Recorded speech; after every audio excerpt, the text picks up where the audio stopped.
2 जून 2023 को उड़ीसा के बालासुर में एक train accident, Coromandel express, Bengaluru Howrah superfast express और एक गुड्स ट्रेन के बीच। वहां पर 2 लाइनें हैं, एक अप लाइन और एक डाउन लाइन। अप लाइन से कोरोमंडल एक्सप्रेस आ रही थी, डाउन लाइन से बेंगलुरु हावड़ा सुपरफास्ट एक्सप्रेस आ रही थी। कोरोमंडल की स्पीड थी लगभग 128 kilometre per hour. Suddenly Coromandel express up line को छोड़कर लूप लाइन पर चली जाती है और वहां पर खड़ी गुड्स ट्रेन से जा टकराती है और उसकी कुछ कोचेस ड्रेन हो जाते हैं और कुछ कोचेस ड्रेन होकर डाउन लाइन से आने वाली दूसरी ट्रेन से जा टकराती।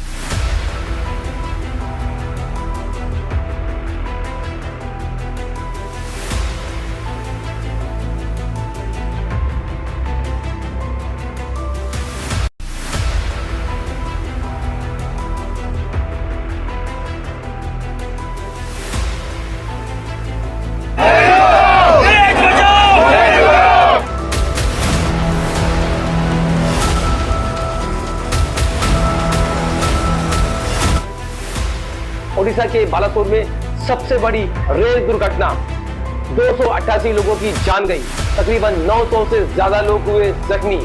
और अब रेल दुर्घटना इतनी बड़ी है कि इसने पूरे देश को झिझोड़ कर रख दिया।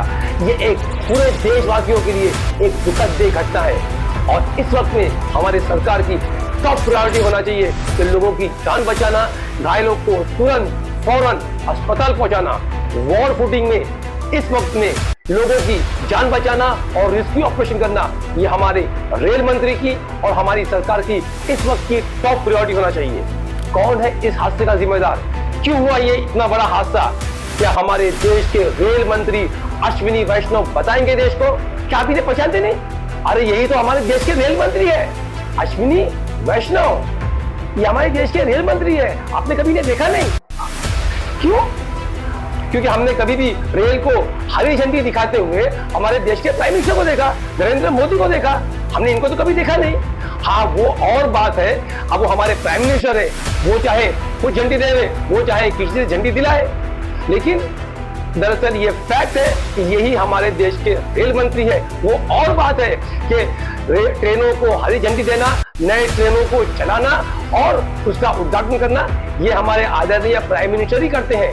और अगर संसद में टेलीप्रॉम्प्टर होता तो शायद कल से रेल मंत्री की वहां भी जरूरत नहीं पड़ती, वो भी कार्यकाल हमारा मोदी जी संभाले थे। प्रेस से बात करते हुए रेल मंत्री भावुक हो गए, जबकि रेल मंत्री को अपडेट देना चाहिए कि what is the ground reality, what is the ground position, किस तरीके से रेस्क्यू ऑपरेशन किया जा रहा है और किस तरीके से लोगों को दवाखाने पहुंचाया जा रहा है और किस तरीके से जिन लोगों की मृत्यु हो गई है, जिन लोगों की जान गई है, उनके परिजनों को किस तरीके से उनको उनके परिजनों के पास पहुंचाया जाए।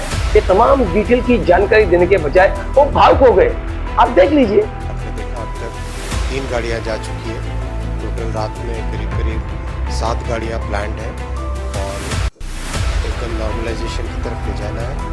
और बहुत ही संवेदना के साथ जिन परिवारों के मेंबर्स खो गए, उनको किसी न किसी जल्दी से जल्दी उनके पास उनके परिवारजन पहुंचे, ये हमारा दायित्व भी खत्म नहीं हुआ। हमने देश के रेल मंत्री को वहां पर नारा लगाते हुए देखा, वंदे मातरम, भारत माता की जय। Can you imagine this? ये क्या है? भारत का रेल मंत्री है, दुर्घटना स्थल है जहां दुर्घटना हुई है, वहां पर लाशें पड़ी है, लाशों की शनाख्ती की जा रही है, वहां पर अफरा तफरी का माहौल है। भारत माता की, भारत माता की, वंदे वंदे। बहुत बहुत धन्यवाद। वंदे मातरम, भारत माता की जय का नारा घटना स्थल पर लगाया जा रहा है। इससे क्या मैसेज दिया जा रहा है समाज में? लोगों को क्या कहा जा रहा है? क्या ये नारा लगाने के पीछे अपनी गलतियों को छुपाना तो नहीं है कई बात? और इस हादसे की जिम्मेदारी दूसरों पर बढ़ने की कोशिश की जा रही। मुझे तो ऐसा लगता है कि मोदी सरकार की जब भी विफलता होती है, जब भी मोदी सरकार अपनी कोई भी स्कीम में, कोई भी काम में नाकामयाब होती है या उनकी कोई स्कीम फेल हो जाती है, तो एक सिंपल सा सॉल्यूशन है कि उसका दोष नेहरू पे मत दिया जाए। और जो चीज हुई है, जो हालात हो रहे हैं, उसमें कहीं ना कहीं मुसलमानों को ढूंढ के और उसका इल्जाम मुसलमानों पे डाल दिया जाए। एक सिंपल है और ज्यादा अपने आप को बचाने के लिए धार्मिक नारे लगाए जाए। ये हमने अक्सर देखा। जैसे हमने देखा कि बीजेपी का टूल किट सडनली एक्टिव हो गया और फॉल्स प्रोपेगेंडा, झूठी अफवाह फैलाना शुरू कर देते हैं। इसके जिम्मेदार ना ही रेल मंत्री है और ना ही हमारी सरकार है। इसकी जिम्मेदार वहां पर मौजूद वो मस्जिद है, इसकी जिम्मेदार जुमे का दिन को है और इसकी जिम्मेदार वो एक स्टेशन मास्टर जिसका नाम मोहम्मद शरीफ है, उसे बताया जा रहा है। आप सोचिए कि यहां भी इतने बड़े हादसे में इतना बड़ा रेल हादसा हुआ है, इतनी बड़ी दुर्घटना हुई है और ये पूरे देश के लिए एक दुखद संदेश है, एक दुख देने वाला समाचार है। और ऐसे में भी ये बीजेपी के आईटी सेल वाले इसमें भी हिंदू मुस्लिम, मंदिर मस्जिद और कम्युनल एंगल ढूंढ रहे हैं। आप सोचिए, जब इसकी तहकीकात हुई और जब फैक्ट सामने आया तो मालूम पड़ा जिसे ये बीजेपी के आईटी सेल वाले वो मस्जिद बता रहे थे, दरअसल वो मस्जिद नहीं है, वो एक मंदिर है।